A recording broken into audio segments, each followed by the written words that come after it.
Assalamualaikum warahmatullahi wabarakatuh. Jumpa lagi dengan Nyamai Serang Banten.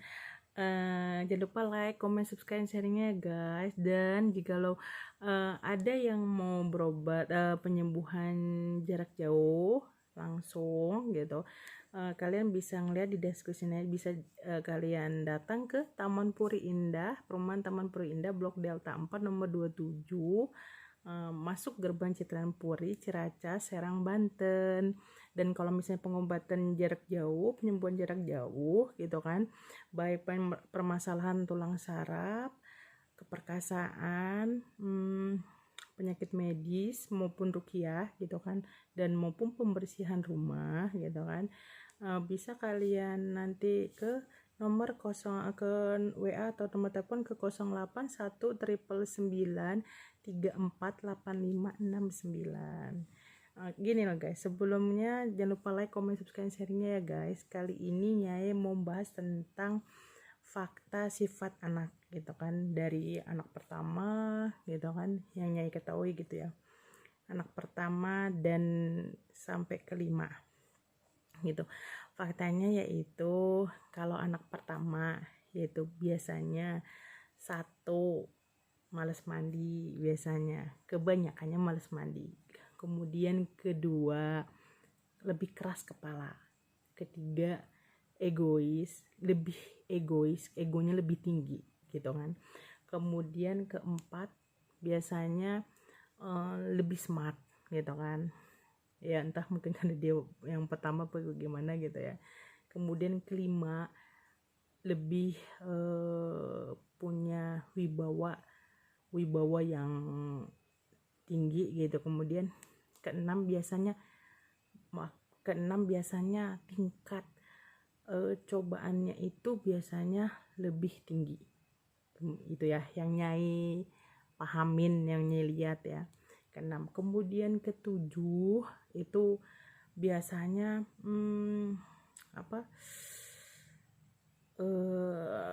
lebih tingkat pemikirnya itu lebih pressure gitu ya, lebih berat gitu kan. Makanya kenapa kebanyakan anak pertama itu yang diserang perut, ya, anak diserang itu perut biasanya gitu, kayak lebih gimana gitu. Kemudian ke-8 biasanya lebih lebih apa-apa pengen diturutin, kayak aku harus dapat ini kayak gitu, kayak keinginannya tuh tinggi banget kayak gitu kan, jadi harus dapat kayak gitu, terlalu istilah kasarnya, cita-citanya tinggi banget gitu, kemauannya tinggi banget kayak gitu. Kemudian 9 biasanya lebih lebih agamis biasanya gitu ya, biasanya lebih agamis. Kemudian 10 lebih lebih suka sesuatu hal yang unik. Itu biasanya tuh ya, anak pertama itu seperti itu. Kemudian kalau anak kedua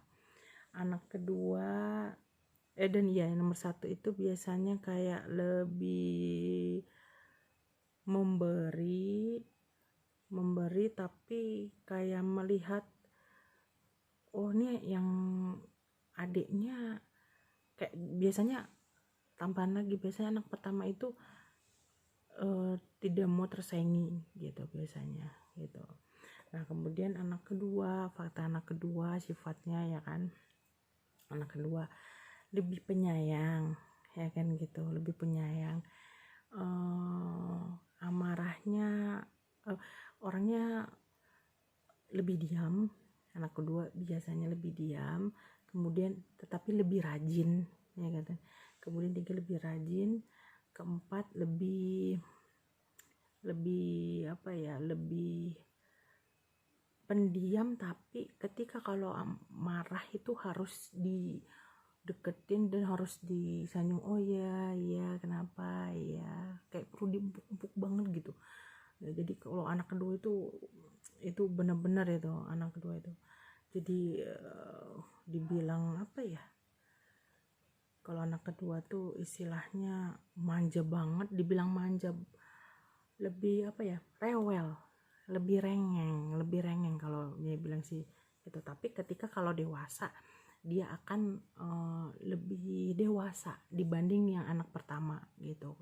Kemudian kelima lebih ulas asih, kemudian keenam lebih rajin ibadahnya, biasanya lebih tertata gitu. Kemudian ketujuh lebih nggak enakan gitu kan.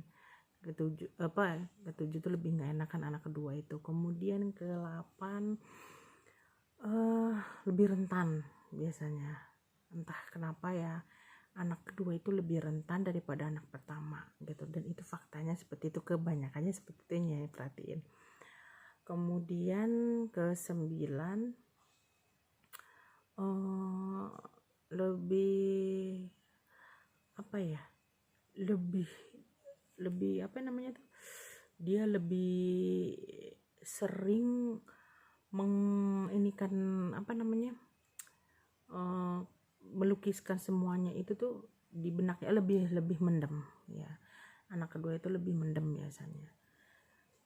Kemudian kalau dan amarahnya pun lebih mendem, apa-apa dipendem. Nah itu anak yang kedua, faktanya seperti itu.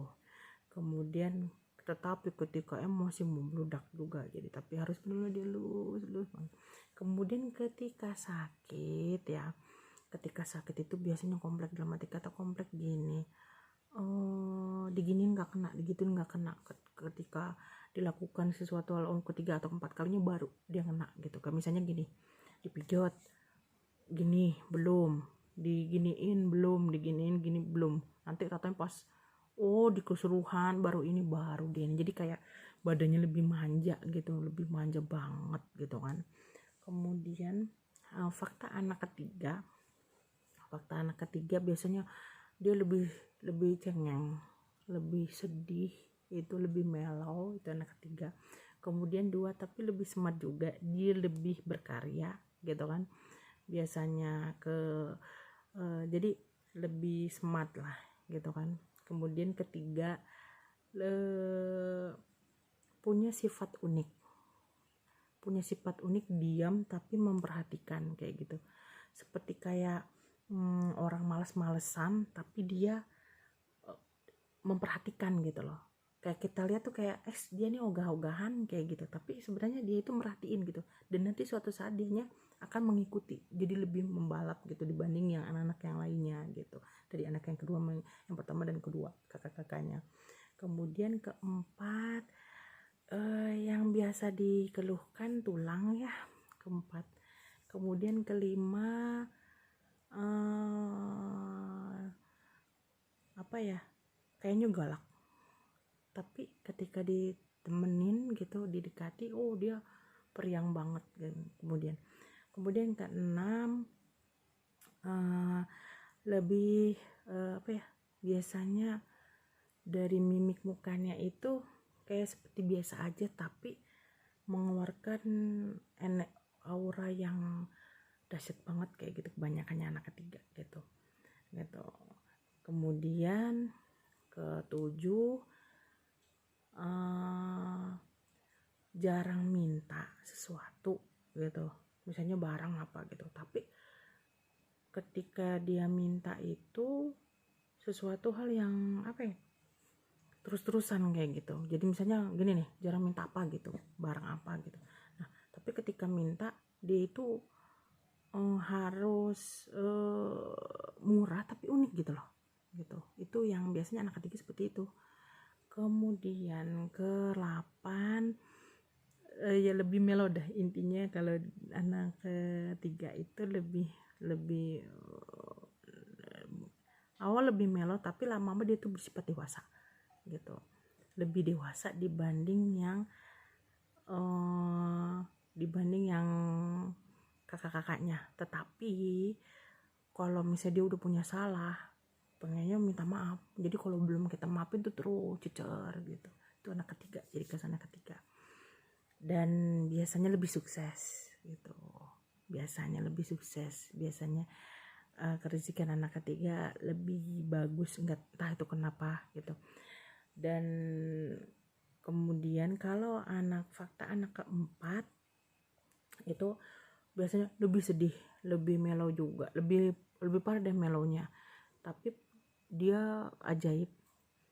Kemudian biasanya yang anak keempat itu mengikuti yang ketiga, tapi dia lebih dewasa gitu, dia lebih dewasa kalau anak keempat, jadi seperti balik lagi ke yang anak pertama. Kemudian keempat malas-malasan tapi lebih berkarya, jadi dia lebih malas-malas tapi lebih berkarya gitu. Kemudian kelima bukan pecicilan, kayak aktif gitu, anaknya aktif gitu, warawiri gitu, lebih aktif, lebih pokoknya apa aja dikeretak, digeprek, disusun sama dia apa gitu, itu lebih kreatif lah ya, lebih kreatif dan lebih bukan pecicilan ya, kalau pecicilan kan gak jelas gitu, lebih mengeluarkan idenya, entah itu dia dengan menggambar atau dengan dia ngoprek-ngoprek apa kayak gitu kan. Kemudian lebih lincah dan biasanya pikirannya itu ngambekan iya, tapi ketika kalau dianya marah ya udah cuman sebentar gitu, langsung dia berbaik hati lagi kayak gitu, dan lebih cengeng sih banyakannya kan. Kemudian pokoknya anak keempat seperti kayak pelengkap ya, seperti pelengkap sebenarnya, penggembira. Jadi anak keempat itu kalau bilang tuh penggembira gitu. Dan fakta anak kelima itu dia lebih ke lebih menyendiri. Biasanya anak kelima itu lebih menyendiri, terus lebih gampang tersinggung kan, perhatiin, terus kebanyakannya seperti itu ya. Kemudian ketiga itu ketiga itu kadang dia bisa ngasih masukan ke kakak-kakaknya gitu. Kemudian keempat punya sesuatu hal yang unik. Yang uniknya itu begini, dia punya pemikiran sendiri dibanding anak-anak yang lainnya gitu. Tetapi kadang memang gak didengar karena paling kamu anak masih kecil kayak gitu. Tapi biasanya idenya brilian gitu anak kelima itu. Kemudian kelima lebih seneng sesuatu hal yang lebih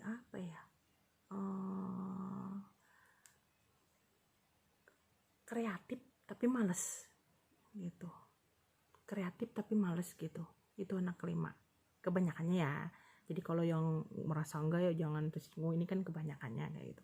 Dan kemudian lebih condong ke biasanya ngasih masukan ke kakak-kakaknya, tapi kadang nggak didengar karena dia ngerasa bungsu, lah kamu mau anak kecil, anak kelima kayak gitu. Tapi biasanya dia lebih ngemong, jadi sebenarnya lebih ngemong gitu ke yang lain-lainnya, bukan ngemong ya, kayak lebih care, lebih peduli gitu. Dan kalau ada uang juga dia nggak ini gitu, saling lah kayak gitu ya. Moga kalau misalnya ada kesamaan dari yang Nyai bilang, ya pokoknya cuman hanya faktanya doang ya yang kebanyakannya. Jadi kalau masa ada yang kurang ya nggak perlu dimasukkan dalam hati gitu. Jadi semua itu cuman hanya fakta doang tentang anak-anak gitu kan, sifat-sifatnya aja, garis besarnya aja kayak gitu kan. Lebih kurangnya terima kasih sudah menonton. Jangan lupa like, comment, subscribe, and sharingnya ya guys semua. Alhamdulillah atas karunia Allah Tuhan, kalian semua bahagia, kalian semua nyaman dan menarik energi positif dan menghempaskan energi negatif. Assalamualaikum warahmatullahi wabarakatuh. Jumpa lagi dengan Nyai Serang Banten.